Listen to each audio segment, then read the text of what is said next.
So how do you change the calendar type on the iPhone?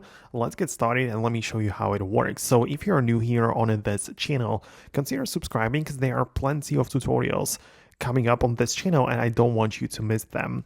Anyways, if you want to change the format of the date, like the way that your a date, the year, months, and all of that shows up on the phone, you can find it in your settings app by going to the general section, and then you can find the language and region. And part of that, you can find the calendar type. First of all, that might be the thing which you might be interested in, right? So that there are like 3 calendar types which you can change in between.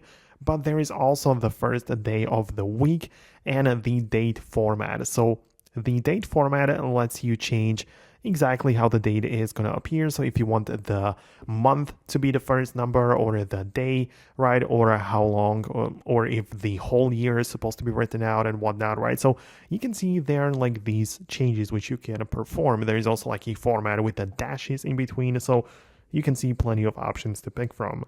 And outside of that, you can also just change the calendar settings as well. So in your main settings app, go to the bottom, tap on apps, and then go to the calendar, right? And it depends on what exactly you want to do in terms of like the type.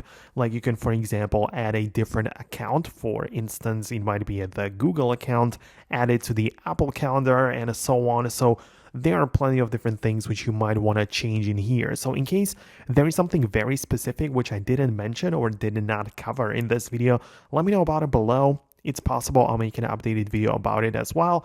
Thanks a lot for watching, and I'll see you later in the upcoming tutorials and videos like this one. So stay tuned for more, and I'll see you later.